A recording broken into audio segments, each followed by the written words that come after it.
Nous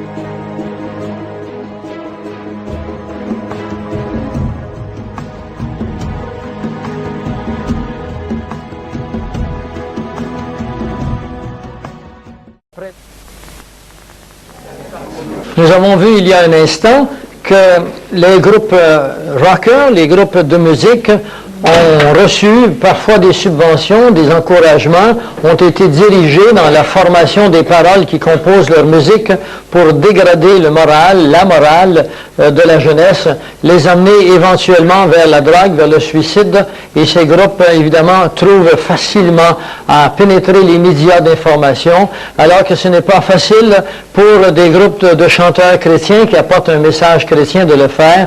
Et ceci est tellement frappant que c'est là un des signes qui fait que nous sommes capables de voir que la société est contrôlée par des personnages qui sont dans l'ombre et dont le but principal est la destruction non seulement du christianisme, mais la destruction également de l'humanité. Nous comprendrons en cours de route pourquoi la destruction de l'humanité fait partie de ces hommes qui appartiennent à une religion luciférienne qu'on appelle la franc-maçonnerie internationale ou encore qu'on appelle également les Illuminati. Ces personnages ont institué évidemment des signes, des symboles afin qu'on se reconnaisse ou encore qu'on montre que on fait partie d'un groupe et puis en se conformant, on est facilement accepté dans cette petite société. Et ces groupes sont là depuis très longtemps, depuis de longues années, par des symboles. Ici, par exemple, lorsque deux francs-maçons se rencontrent, ils ont une façon de se serrer la main qui montre qu'ils font partie du groupe. Il y a également cette nouvelle façon de diriger les regards avec un signe qui laisse entrevoir aux auditeurs que nous sommes effectivement membres du groupe. Alors ces jeunes présentent ce symbole avec leurs deux doigts qui symbolisent les cornes du Baphomet ou du bélier, ou si vous aimez mieux, les cornes de Lucifer lui-même. Et ces signes, ces symboles, on les retrouve dans la vieille religion de l'hindouisme que nous voyons sur la prochaine image. Mais cette image qui nous démontre que l'Occident a été évangélisé, non pas l'évangile chrétien, par l'Orient, nous laisse voir qu'ils ont, avec les argents, avec les équipements nécessaires, les influences politiques, pénétré également depuis longtemps les milieux politiques. Ainsi, la prochaine image vous permettra de voir de quel bois se chauffent nos présidents, de quelle nourriture solide ils nourrissent les veines de leur cœur. Ce que vous voyez ici, c'est le président Bush, bien sûr, qui est considéré comme un chrétien aux États-Unis. Nous croyons, nous, que tout ceci est une façade. On ne peut à la fois être membre de la société maçonnique, illuminatique, des groupes des Bilderberger, ensuite du Skull and Bone, et en même temps se dire chrétien. Alors vous le voyez ici avec son symbole, et ceci ne s'adresse pas au public lorsqu'il fait ce symbole. Ceci s'adresse aux groupes d'individus qui sont membres de ces organisations. Il leur fait signe que c'est au nom de l'organisation qu'il accomplit ces choses. Évidemment, ce symbole ou cette façon de se saluer ou de signaler à cette société fermée, globaliste, cette élite, ne vient pas d'entrer en fonction. Et préalablement à M. Bush, il y avait M. Clinton, qui bien sûr a gradué lui aussi de Yale University, était membre du Skull and Bone, ainsi que son épouse, et ils sont membres de ces sociétés qui ont pour but de contrôler le monde entier. Et c'est ainsi que M. Clinton, par exemple, a vendu, ou excusez-moi, quelle erreur, a donné à la Chine les armes les plus secrètes qui ont été découvertes aux États-Unis, de telle sorte qu'un des généraux de l'armée américaine déclarera dernièrement que nous devons nous attendre à ce que la Chine vienne contre nous avec les armes que nous avons découvertes et que nous leur avons données. Et c'est un fait, non seulement dans les livres ou dans une parole quelconque d'un général des armées américaines, mais c'est un fait également dans les prophéties.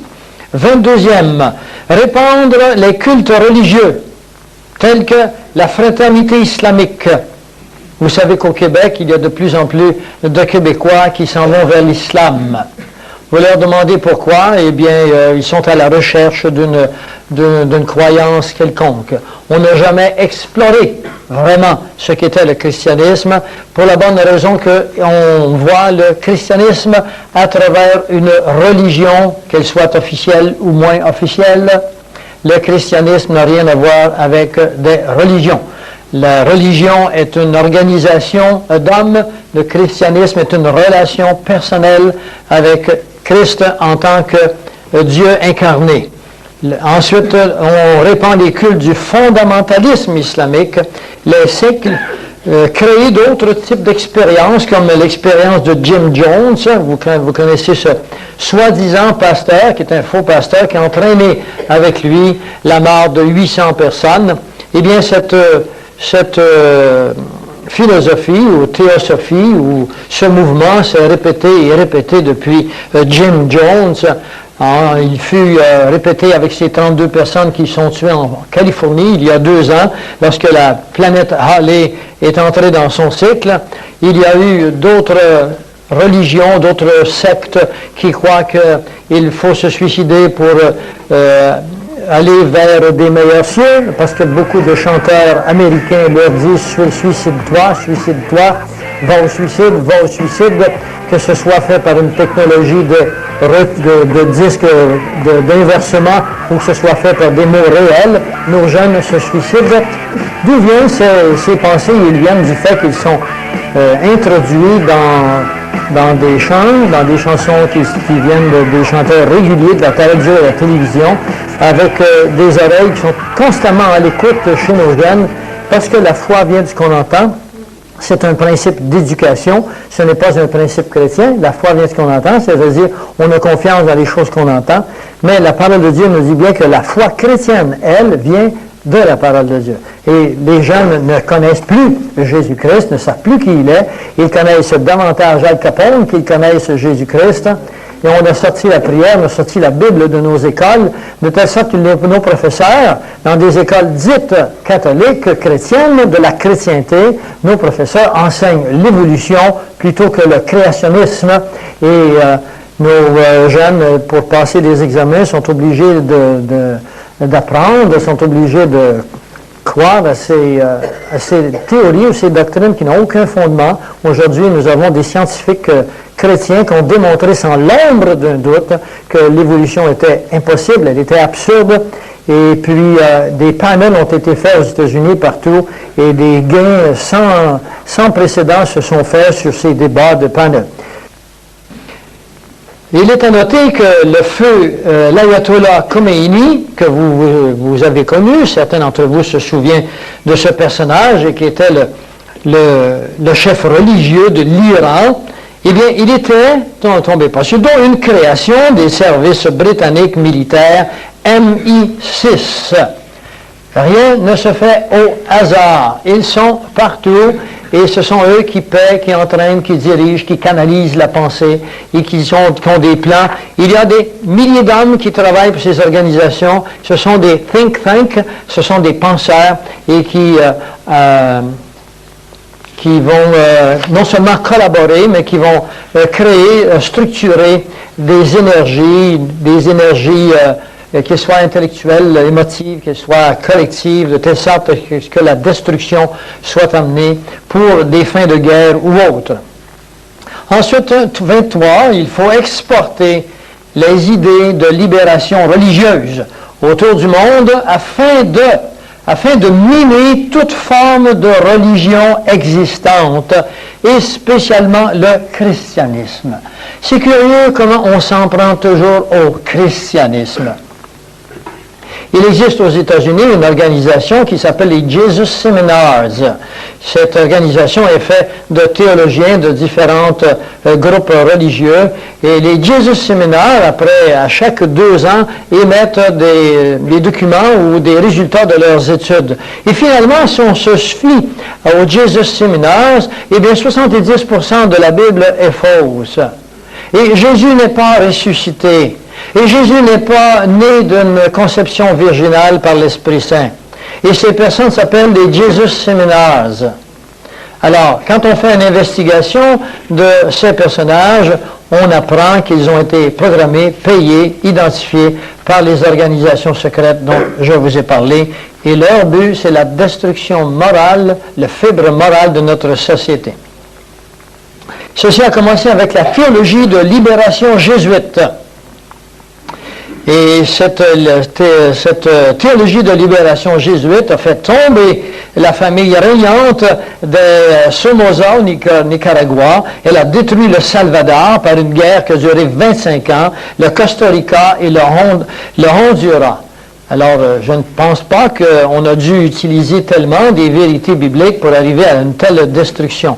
Il a fallu une parfaite déformation, et c'est ainsi qu'un public qui n'a pas de critères se laisse croire parce que des personnages dits officiels, spécialement universitaires, auraient découvert que, parce que le public en général est très informé, très impressionné par le mot université et des grands diplômes. Il fallait ensuite engendrer la chute de l'économie mondiale et le chaos politique total. Engendrer la chute de l'économie mondiale est chose facile pour les personnages qui contrôlent l'économie mondiale. Il faut que vous sachiez qu'à tous les jeudis, dans un endroit en Angleterre qu'on appelle de City, se réunissent 3 ou 4 personnages qui décident du taux de l'once d'or. Ils le décident arbitrairement parce qu'ils peuvent ainsi faire des transferts et obtenir des immenses intérêts sur des argents qu'on échange, qui perdent leur valeur. On peut acheter des terrains. Ici, par exemple, le dollar américain vaut 40% plus que le dollar canadien. Vous devez comprendre qu'il est facile aux Américains de venir nous acheter. Et quand on voudra faire le contraire, on montrera le dollar canadien, on baissera le dollar mexicain ou autre, et puis on pourra ainsi de suite s'emparer à volonté d'un stratège, d'une stratégie que le peuple en général ignore. Et puis, bien, durant ce temps-là, on travaille, on sue, on se casse la tête, on s'angoisse, on en fait des dépressions pour essayer de joindre les deux bouts en fin de semaine, alors que l'argent est créé à partir de rien, sujet sur lequel je ne veux pas toucher ce soir, mais il me vient souvent à l'esprit parce que c'est une des plus grandes fraudes avec l'institutionnalisation du christianisme dans notre société. Engendrer la chute de l'économie et le chaos politique total, ceci a été programmé déjà il y a un siècle, et puis la Première Guerre mondiale devait mettre en valeur, devait se débarrasser des tsars de Russie. La Deuxième Guerre mondiale avait un autre but entre le communisme et le capitalisme. Et la Troisième Guerre mondiale qui vient, qui avait été programmée depuis déjà plusieurs décades, était de créer des factions, des conflits entre le monde arabe et le monde l'Israël. Alors vous voyez que tout s'accomplit sur nos yeux, et le tout va maintenant se continuer, puisque nous verrons dans un instant comment tout ceci a été prophétisé. Les prophéties n'ont jamais manqué leur coup et se réalisent à la lettre. 25, prendre contrôle de toutes les politiques domestiques et étrangères des États-Unis. Prendre contrôle des politiques domestiques et étrangères des États-Unis. Ceci est fait par le Conseil des relations étrangères, Foreign Affairs. Vous avez ici leur journal officiel. Et de cette façon, on va désindustrialiser les États-Unis aux dépens des pays qui sont dépendants, des pays qui gagnent 25 sous, 50 sous de l'heure. Et puis, on va appauvrir le peuple américain. Déjà, des organismes y travaillent depuis 1950, des organismes que les contrôleurs administratifs d'un pays ne peuvent contrôler parce qu'on n'a pas le droit d'y aller. Les comptables du Canada n'ont pas le droit d'aller contrôler la Banque du Canada. Tout se passe en secret, c'est complètement fermé. Pourtant, on ne se gêne pas quand on va vous voir chez vous. On rouvre les murs s'il le faut pour aller voir si vous cachez de l'argent quelque part. Mais eux, les contrôleurs officiels n'ont pas le droit d'aller voir ce qui se passe dans leurs livres. Le peuple a profondément été endormi, et le peuple continue à le faire, mais l'heure est arrivée. Dans Luc 12, le verset 2, il est dit que tout ce qui est caché sera révélé. Et nous croyons qu'à plein feu, que nous faisons partie des organisations qui révèlent ces choses. Numéro 26. Pénétrer et soumettre tous les gouvernements par la destruction des souverainetés. Ceci se fera par les crédits bancaires. Les nations qui ne voudront pas se soumettre, par exemple, à la réduction ou la destruction des armées pour l'armée des Nations Unies n'auront pas droit aux crédits qui sont offerts par la Banque mondiale. Ce faisant, deviendront pauvres et ne pourront participer à la distribution des richesses. Apocalypse 13, verset 4 nous dit ceci. « Et on adora le dragon qui avait donné son pouvoir à la bête. On adora aussi la bête en disant « Qui est semblable à la bête et qui pourra combattre contre elle ?» La bête dont il est question, c'est d'abord un système qui est établi maintenant. Bientôt, la bête se personnalisera. On le trouve dans Daniel 7, le verset 8. Et cette bête deviendra un seul homme qui régnera sur un système qui est déjà existant. Et personne ne pourra combattre la bête pour l'unique raison que les pays ne posséderont plus d'armes, ne posséderont plus d'armée. Il ce sera une seule et unique armée qui appartiendra aux Nations Unies. Qui pourra alors se défendre puisque nous n'avons plus d'armée? Qui pourra alors devenir financièrement indépendant puisque bientôt on planifie un crash financier international et qu'on planifie également de se débarrasser de l'argent liquide que vous avez dans vos poches et qui vous permet une certaine liberté pour le remplacer par la technologie d'une puce dans votre main qui effectuera des transactions directes par une machine au laser dans des caisses ou les banques où vous irez. Ceci est déjà accompli, la technologie est faite. Ce n'est pas un rêve, ce n'est pas une prédiction que je vous fais, tout cela existe déjà. 27e, organiser des appareils de terrorisme mondial et négocier avec eux. Organiser des appareils de terrorisme et ensuite négocier avec eux. Souvenez-vous par exemple les Brigades Rouges qui ont kidnappé le premier ministre italien Aldo Moro et le général Dosier et la façon dont Henry Kissinger les a traités. Il faut se souvenir qu'Aldo Moro était à l'époque premier ministre de l'Italie et qu'il avait conçu un plan pour réduire considérablement le chômage, amener l'expansion économique de son pays, amener de la richesse dans son pays. Et lorsqu'il vint aux États-Unis dans un voyage qu'on lui avait demandé de faire pour des soi-disant relations internationales, cet homme que vous voyez qui s'appelle M. Henry Kissinger pénétrera dans sa chambre et en présence de sa femme lui dira de changer ses plans tant qu'à l'expansion économique de son pays. Sinon, ça pourrait lui coûter cher. Monsieur Aldo Moro était habitué avec la mafia, il a connu les pressions, il ne s'est pas soumis et M. Aldo Moro a été tué par les Brigades Rouges. C'est de cette façon qu'on résout les problèmes. 28. Prendre le contrôle de l'éducation en Amérique avec l'intention de la détruire et la remplacer avec l'endoctrinement du comité des 300. Le comité des 300 est le plus fort, le plus important, le plus dangereux des organismes qui existent au monde actuellement. Le comité des 300 qui prône la politique économique de Malthus. Qu'est-ce que c'est que cette politique? C'est la suivante. Ils maintiennent que le progrès est lié à la capacité de la planète Terre à nourrir un certain nombre de personnes, d'où la limitation des populations. Et c'est ainsi que M. Ted Turner, que vous connaissez bien, président, qui était propriétaire de CNN, déclarera lui-même aux Nations Unies qu'il faut amener à mort un minimum de 3 milliards d'individus. Il proposera davantage et dira que notre Terre s'en tirerait mieux si on pouvait amener la population mondiale à 500 millions d'individus.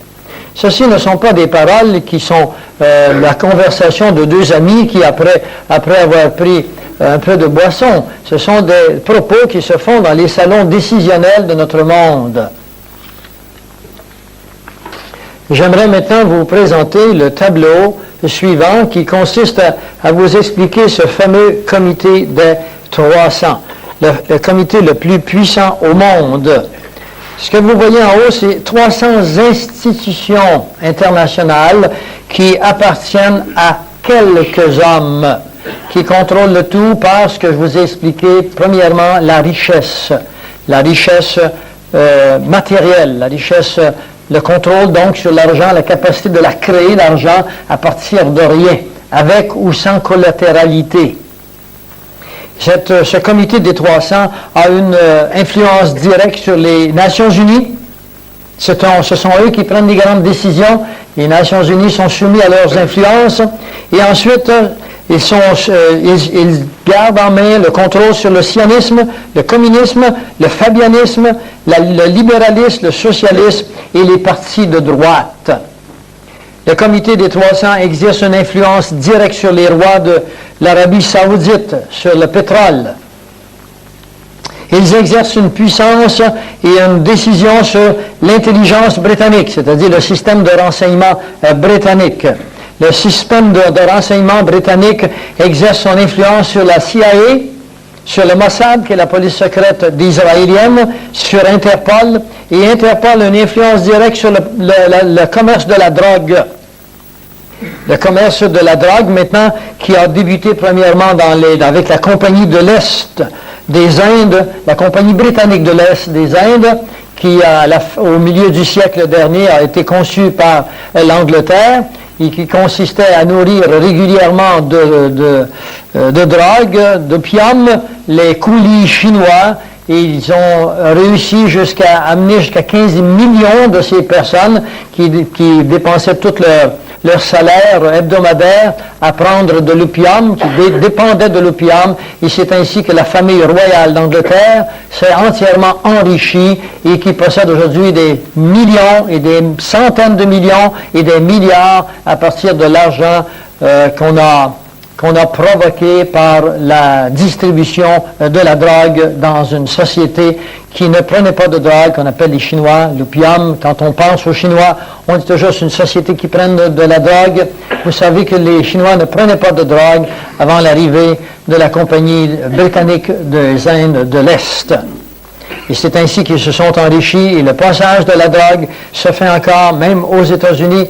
Le passage de la drogue se fait par l'armée américaine qui entre de ces pays et qui est distribuée à de la mafia, de très haute mafia. Et le but de cela, c'est de déstabiliser la société, de faire de l'argent blanche pour non seulement le contrôle, mais des recherches qu'ils font dans des laboratoires souterrains avec des hommes qu'ils ont recueillis à partir de l'ancienne Allemagne, des hommes qui se sont cachés après la guerre, qui ont été retrouvés par des comités spéciaux afin de les ramener pour faire de la recherche sur la génétique et de créer des robots humains.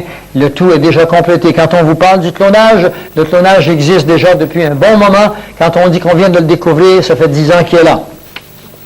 Et le comité des 300 exerce une influence directe sur l'Institut royal des affaires internationales, qui, elle, exerce son influence sur l'Institut Tavistock des relations humaines. D'où ensuite le Club de Rome, le militaire américain, et tout le pétrole, le système bancaire, les assurances, le commerce et l'industrie, tout ceci appartient au même groupe d'hommes internationaux. Vous et moi sommes des consommateurs qui faisons vivre à coups de milliards ces messieurs qui ont programmé la destruction de l'humanité. Est-ce que ceci correspond à quelque chose de vraiment palpable? Est-ce que c'est quelque chose de vrai? Je vous ai dit au début de cette conférence que le journaliste, en général, qui ne croit pas à la parole de Dieu ou qui ne connaît pas les sociétés secrètes, doit relater les événements à partir d'une perspective superficielle. C'est-à-dire, les faits se présentent devant lui et il décrit les faits. Lorsqu'on a la notion des sociétés secrètes, on peut pénétrer davantage et savoir que ce qui est arrivé ne correspond pas vraiment à ce qui est apparent sous nos yeux, mais correspond à un plan qui est caché derrière quelqu'un. Ce sont les sociétés secrètes qui sont les récipiendaires de cette première notion. La deuxième notion, c'est est-ce que la parole de Dieu est vraie? Est-ce que la Bible, c'est quelque chose de vrai? Est-ce qu'on peut s'y fier? Alors, je voudrais vous présenter maintenant la cohérence prophétique des événements qui arrivent à notre monde maintenant. Est-ce que ces événements ont eu lieu vraiment en fonction de prophétie, ou bien encore si ces événements prennent place sans qu'il y ait une cohérence quelconque avec des prédictions qui auraient été faites, soit par des laïcs ou bien soit par la parole de Dieu. En tant que croyant, en tant que chrétien, et eschatologiste, je me dois de vous présenter des choses que je trouve extraordinaires, qui sont hors de ce monde. C'est le mot de le temps de le dire, qui sont hors de ce monde. Parce que Dieu nous a présenté des choses qui allaient arriver jusqu'à la fin des temps, jusqu'à son retour. Notre ministère est un ministère qui met en évidence les signes du retour physique de Jésus.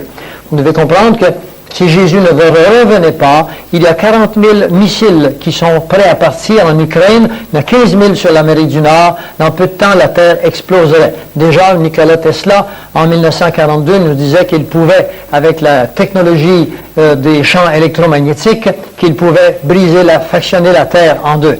On est arrivé à ce stage-là. Alors, il fallait que quelqu'un vienne, un sauveur, non seulement un sauveur qui vienne sauver l'homme, qui vient sauver notre vie éternelle, parce que tout homme est perdu dès qu'il arrive au monde, il est la race d'Adam, il doit devenir membre de la race du nouvel Adam, c'est-à-dire de Jésus-Christ, mais il vient également sauver cette planète qui sera bien sûr détruite non seulement par pollution, mais par fission nucléaire. Le prophète Osée, il y a déjà plus de 500 ans avant Jésus-Christ, a osé nous dire des choses sur notre monde maintenant. Il nous dit, mon peuple est détruit parce qu'il n'a pas la connaissance. Mon peuple est ignorant.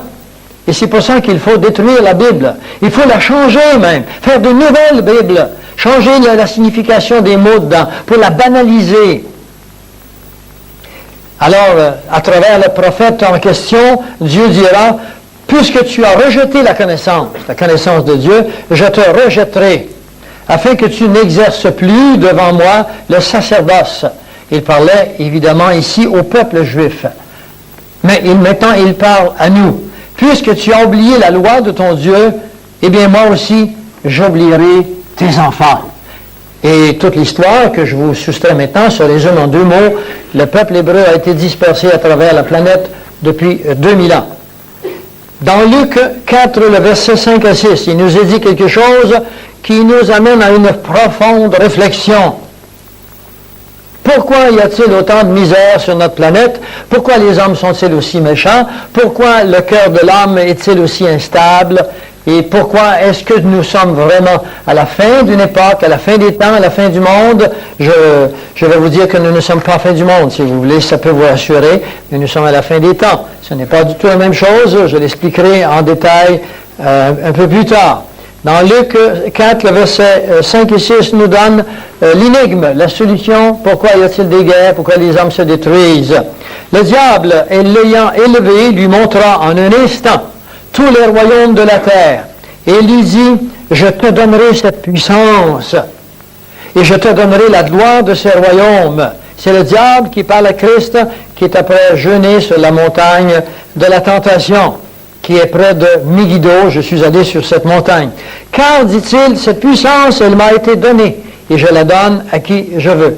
La terre que nous habitons, contrairement à l'opinion publique, n'appartient pas à Dieu.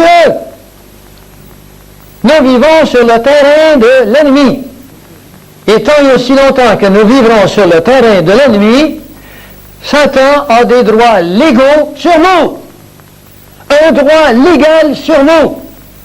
À moins que vous annuliez le contrat. Et je vous montrerai comment annuler le contrat. Voilà pourquoi nous avons des guerres, des accidents, du cancer. Pourquoi nous avons tant de difficultés à vivre un siècle en bon état. On est toujours en lutte. Dans 1 Jean 5, 19, on est maintenant avec Jean qui est sur l'île de Patmos. Enfin, il est âgé. Il n'est pas sur l'île de Patmos, mais il est âgé. Il nous dit, nous savons que nous sommes de Dieu. Qu'il soit dit que Jean ici parle à l'Église. Il ne parle pas aux nations. Il ne parle pas au monde entier. Il parle à l'Église. Il faut que vous entriez dans l'Église, c'est-à-dire dans le corps de Christ. Ce n'est pas une organisation quelconque sur le coin de rue. L'Église de Jésus-Christ. C'est le corps de Christ, c'est une relation avec Jésus-Christ. Sans cela, son Église. Nous savons que nous sommes de Dieu et que le monde entier est sous la puissance du malin. Confirmation. Maintenant, je vais vous expliquer dans 2 mots, parce que nous avons des cassettes qui expliquent entièrement le statut de Nabuchodonosor que vous pouvez procurer en Daniel 2, 7 et 9. Je dois vous donner 2 mots ici d'explication. Alors Daniel a une vision, c'est un prophète de l'Ancien Testament, 600 ans avant Jésus-Christ. Il dira, ô roi, tu regardais et tu voyais une grande statue. Cette statue était immense. C'est le roi de Babylone qui a une vision, puis il veut que quelqu'un lui explique. Et Daniel lui dit son rêve, et elle était d'une splendeur extraordinaire. Il lui dit, tu regardais jusqu'à ce qu'une pierre fût détachée de cette statue, sans le secours d'aucune main. Et cette pierre frappa la statue dans ses pieds. Elle ne frappe pas la statue n'importe où, dans ses pieds, qui étaient de fer et qui étaient d'argile. Et cette pierre brisa les pieds. Le vent les emporta et il ne s'en trouva plus de vestiges. Autrement dit, c'est la destruction totale des pieds de cette statue.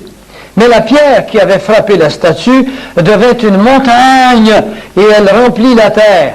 Qu'est-ce que c'est que cette statue? D'abord, je n'ai pas le temps de vous expliquer, mais la tête représente l'empire babylonien, la poitrine et les bras représentent l'empire médo-perse, les hanches représentent l'empire d'Alexandre le Grand, les jambes représentent l'empire romain. Et les doigts de pied que vous voyez avec une pierre qui tombe représentent les 10 biorégions de la fin des temps. Les 10 orteils, c'est la fin du stage qu'on appelle le temps des nations. Le temps des nations, c'est cette période de temps que Dieu a donnée à l'homme pour régner sur notre planète. C'est l'homme qui administre notre planète. Et l'homme a manqué son coup au cours des siècles, au cours des millénaires. Les hommes ont été malheureux, les hommes se sont entretués. Il n'y a jamais eu de paix sur notre planète. Les historiens vous diront que le plus grand nombre d'années où il y a eu qui a été sans guerre sur notre planète depuis 2 millénaires, c'est 40 ans. Il y a toujours eu des guerres quelque part. Alors, dans la prochaine photo, il me parle ainsi, et c'est Daniel qui parle de l'ange qui lui dit, le 4e animal, c'est un 4e royaume qui existera. Donc, au moment où Daniel le reçoit, il est au futur sur la terre. Ce royaume sera différent de tous les royaumes et qui dévorera toute la terre et la foulera et la brisera. Ce que je vais mettre en évidence, c'est d'abord qu'il foulera toute la terre. Au XVIIe siècle, on n'avait pas la technologie pour s'emparer de toute la terre et la structurer. Maintenant, on l'a. L'Internet, là, les ordinateurs sont là, la technologie, là, les avions sont là. Tout peut être contrôlé sur toute la planète Terre. Et regardez ce que les sociétés secrètes nous annoncent. World Citizenship, ça veut dire citoyen du monde entier. C'est maintenant le temps. Nous sommes entrés dans la dernière phase du temps de l'humanité. Comment est-ce qu'on va s'y prendre? Comment est-ce qu'on va exercer cette domination sur la planète? Premièrement, par les religions. Les religions vont bientôt s'unir. Ils sont en train de s'unir. Et en s'unissant, ils vont faire une puissance, une force qui n'a jamais existé. Mais ces religions ne sont pas chrétiennes. Elles sont de toutes les sortes.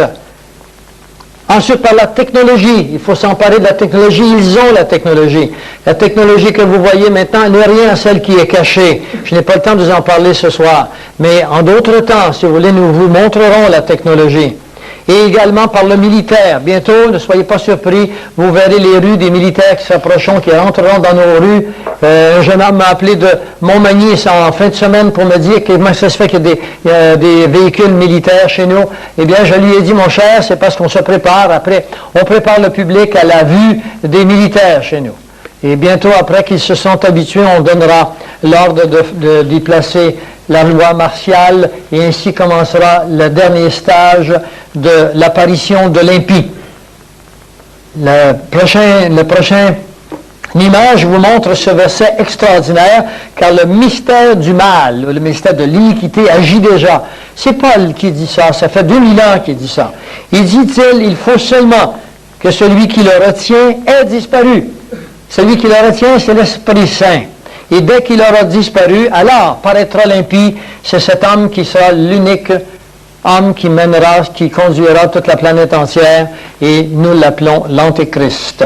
Et alors paraîtra l'impie que le Seigneur Jésus détruira par le souffle de sa bouche et qu'il anéantira par l'éclat de son avènement.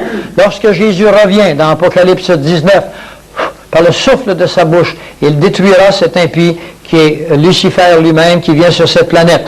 L'apparition de cet impie se fera par la puissance de Satan. Attendez-vous à bientôt à voir arriver des hommes qui font des miracles, qui font des prodiges. C'est une puissance satanique qui sera derrière eux, et cette puissance satanique, elle séduira des millions de personnes, parce que ces personnes n'ont pas accepté l'amour de la vérité qui nous révèle ces faits. Ne le sachant pas, ils seront séduits par ces choses. Et il se fera avec toutes sortes de miracles.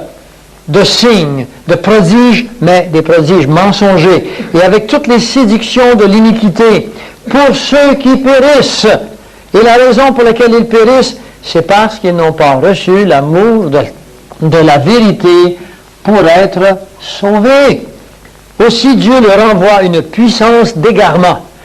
Attendez-vous à ce qu'il y ait de plus en plus de gens maintenant, nous sommes entrés dans cette période, qui veulent ne rien savoir ni de Dieu, ni malheureusement non plus, ni du diable, ils ne croient plus en rien, ni loi, ni foi, parce que cette puissance d'égarement a été prophétisée. Dieu a donné 2000 ans à l'humanité pour aller vers son Fils, aller vers Jésus, pour se baigner dans la doctrine biblique.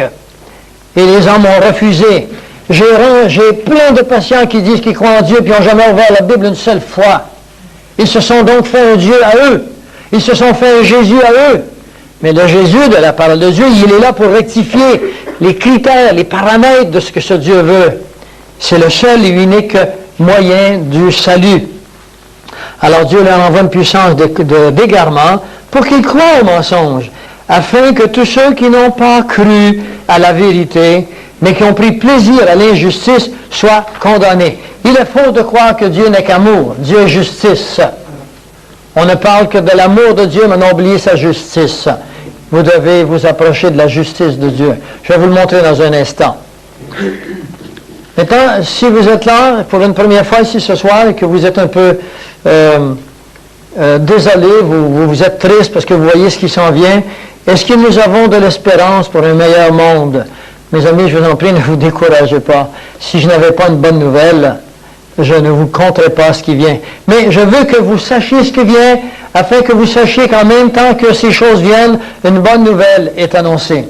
Dans Actes 3, les versets 20 à 21, afin que des temps de rafraîchissement viennent de la part du Seigneur, et qu'il vous envoie celui qui vous a été annoncé auparavant, le Christ Jésus, que le ciel doit recevoir jusqu'au temps de rétablissement de toutes choses.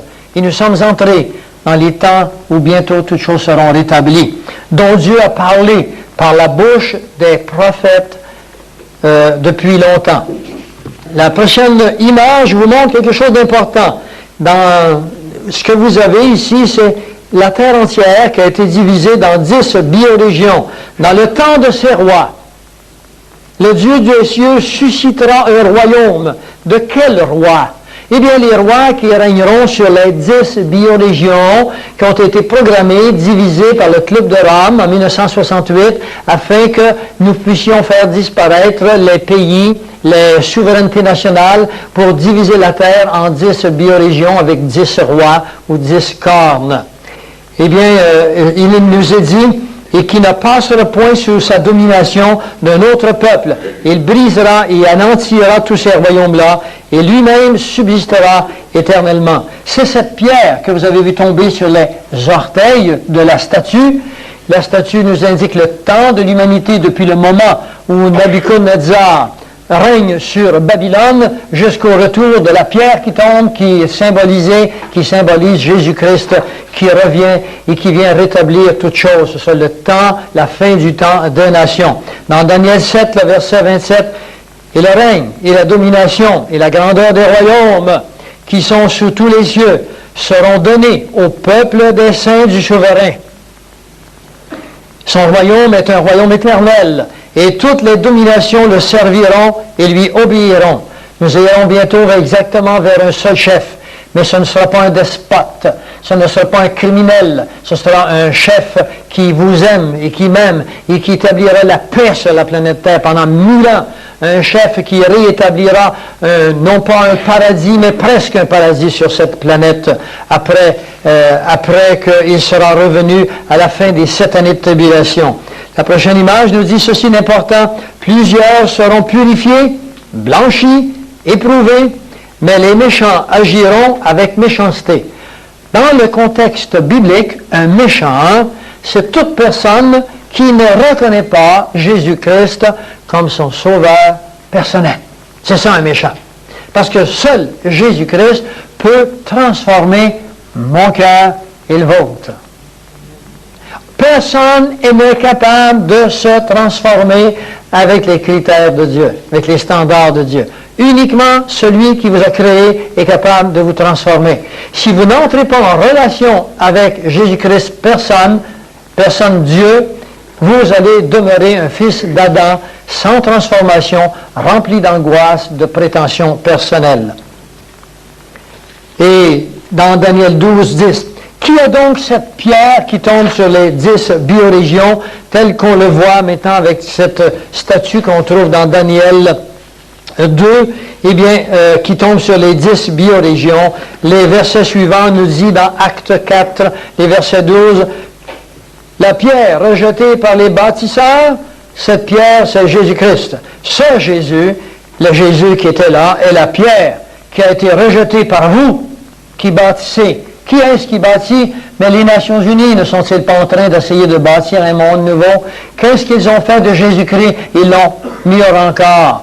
Parce que seul Christ connaît l'homme, et seul Christ peut sauver l'humanité, mais ils l'ont mis au rencard. Et Dieu le savait dans son omniscience, son omniprésence, il nous l'a prophétisé il y a 2000 ans par l'apôtre Paul, par les apôtres qui étaient là. Il nous dit ce bien, il n'y a de salut dans aucun autre, car sous le ciel, il n'y a aucun autre nom qui ait été donné aux hommes par lequel nous devions être sauvés. N'essayez pas de vous sauver en fréquentant une église. Ce n'est pas l'église qui sauve, c'est une personne. Ici, dans l'église où vous allez, on n'enseigne pas cette personne. Et uniquement cette personne, et globalement cette personne, et on ne s'appuie pas sur la parole de Dieu pour vous enseigner cette personne. Je vous conseille, si vous voulez être sauvé, de sortir en courant de cette église. Trouvez-en une où on enseigne un salut gratuit. Le salut ne se gagne pas. Heureusement, parce que je suis fatigué. Je n'ai plus envie de gagner rien.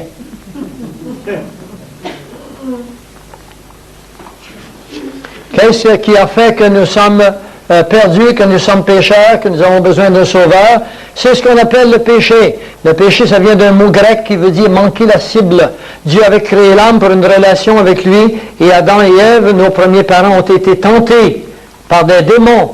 Le meilleur, le plus important, le plus intelligent des démons, qui l'a amené à croire qu'il était un Dieu. Et c'est pour ça aujourd'hui que le nouvel âge enseigne que l'homme est un Dieu. C'est un vieux mensonge. Rien de nouveau sur le soleil. Et ensuite, on a évidemment symbolisé la pomme. On a dit qu'ils ont mangé la pomme. Évidemment, on n'a aucun verset biblique qui nous dit que c'est une pomme. Mais ce que nous savons, c'est que dans cette pomme, que le péché est contenu deux choses. La parole de Dieu nous dit bien ceci. Mais Dieu sait que le jour où vous en mangerez, vos yeux s'ouvriront et vous serez comme Dieu, connaissant le bien et connaissant le mal. Et des millions de personnes aujourd'hui se déclarent des dieux et par l'élimination intérieure vont arriver au niveau de Dieu. Et ça, c'est un vieux péché, un vieux mensonge amené par Satan dans le monde qui est encore là aujourd'hui. Dans Romains 11, le verset 32, il nous a dit, « Mais Dieu a enfermé tous les hommes dans la désobéissance. Tout homme est désobéissant à la parole de Dieu. » Pourquoi? Parce que nous avons reçu le péché génétiquement. Vous avez beau être bien, être bon, vous avez beau être gentil, il n'y a rien à faire, le péché est en vous, transmis par nos parents. Le péché est génétique. Quand on arrive au monde, on n'a pas besoin de montrer à nos enfants à tirer les cheveux ou à graffiner les joues du petit voisin. On n'a pas besoin de montrer à nos enfants être menteurs, être voleurs, ils le sont de nature. Eh bien, ce péché originel, il est dans la pomme, et que vous soyez bon durant votre vie, ou que vous soyez méchant, tout est dans la pomme. Les deux menus de l'ordinateur sont dans la pomme, et il faut que la pomme soit renouvelée. La pomme est aussi loin de Dieu que le pont que vous voyez ici, que le précipice que vous voyez ici. Et la seule façon d'aller à Dieu, c'est en passant par le pont que vous voyez là, et ce pont s'appelle Jésus-Christ. On ne peut y échapper. Dans Romains 3, le verset 23, il nous est dit ceci, de très important, que peu de personnes savent. Il faut que vous sachiez ceci. Romains 3, 23 est un verset à prendre par cœur. Car il n'y a point de distinction.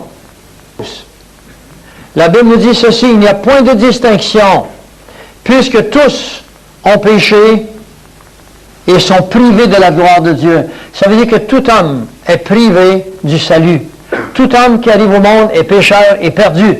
Oh, je sais que vous pensez à vos enfants, mon petit bonhomme qui est mort, qui avait 1 an. Ne vous inquiétez pas pour le petit bonhomme qui est mort il y a 1 an. Il n'a pas participé au péché, le petit bonhomme qui avait 1 an. Il est sauvé, le petit bonhomme qui avait 1 an. Vous n'avez pas à vous inquiéter pour des choses comme celle-là. Mais dès qu'on devient conscient, c'est compliqué de vous expliquer les dispensations. Ce soir, je n'ai pas le temps de vous expliquer, mais je vous dis ceci, vous êtes adulte. Vous aurez une décision à prendre maintenant, parce qu'il n'y a que des avantages à prendre la décision. Dans Éphésiens 2.8 arrive le verset qui, moi, m'a amené dans une grande remise en question. Car vous êtes sauvés par la grâce. C'est par la grâce que vous êtes sauvés, parce que Dieu le veut bien, par le moyen de la foi. Et cela ne vient pas de vous. Qu'est-ce qui ne vient pas de vous? Le salut. On ne peut se sauver soi-même. C'est un don de Dieu. Dieu vous a donné le salut pour prix de votre foi. Et dans Actes 3, 19, il nous a marqué « Repentez-vous donc et convertissez-vous pour que vos péchés soient effacés. » Et aujourd'hui, des évangélistes ou encore des gens de d'autres dénominations enseignent le ciel, enseignent que Dieu est bon sans la repentance. On ne peut aller dans le royaume de Dieu si vous pensez que le ciel existe encore. Effectivement, il existe encore. Vous ne pouvez être sauvé sans la repentance. La repentance, ce n'est pas le regret. Le regret, je regrette l'acte que j'ai fait. La repentance, je regrette l'homme que je suis. Le regret s'adresse à la pomme qui est pourrite. La repentance s'adresse à l'arbre qui crée des fruits pourris. C'est la différence. Il faut qu'aller devant le Seigneur, lui demander pardon de vos fautes, et il vous acceptera en tant que né de nouveau. Vous devez naître de nouveau. L'espérance du croyant de la fin du temps de la grâce, parce que le temps de la grâce est là depuis que Jésus a payé le coût pour vos péchés. Le coût pour vos péchés a été payé sur la croix, quand Jésus a dit tout est accompli. La loi était accomplie. Elle n'est pas finie, la loi, mais elle est accomplie en Jésus-Christ. Il faut que vous alliez à Christ, et c'est lui qui est le Sauveur. L'espérance du croyant, car le Seigneur lui-même, notre espérance, elle est ici, car le Seigneur lui-même descendra du ciel à un signal donné, avec la voix d'un archange, et au son d'une trompette de Dieu, et les morts qui sont en Christ ressusciteront premièrement. Et nous ensuite, les vivants, nous qui serons restés, nous serons enlevés avec eux sur des nuées à la rencontre du Seigneur dans les airs, et ainsi nous serons toujours avec le Seigneur. Mes amis, c'est ma plus grande espérance. C'est ce qu'on appelle l'enlèvement de l'Église. Si vous acceptez Christ aujourd'hui dans vos vies, si vous acceptez que vous êtes pécheurs et perdus et que vous avez besoin d'un sauveur qui s'appelle Jésus-Christ et que vous voulez vous conformer à ses standards, il faut que vous appreniez, il faut que vous suiviez Jésus. Il va placer à l'intérieur de vous ce besoin de le connaître. C'est une personne, ce n'est pas un système, ce n'est pas une énergie, ce n'est pas une religion, c'est une personne, c'est lui qui vous a créé. Mais on est aveugle à cause du péché de nos premiers parents, transmis génétiquement. Ce Jésus va nous enlever de terre avant l'arrivée du système de l'Antéchrist. Et voilà maintenant pour les prophéties qui viennent nous situer dans le temps, ces prophéties se réalisent sur nos yeux maintenant. Voilà, terminé.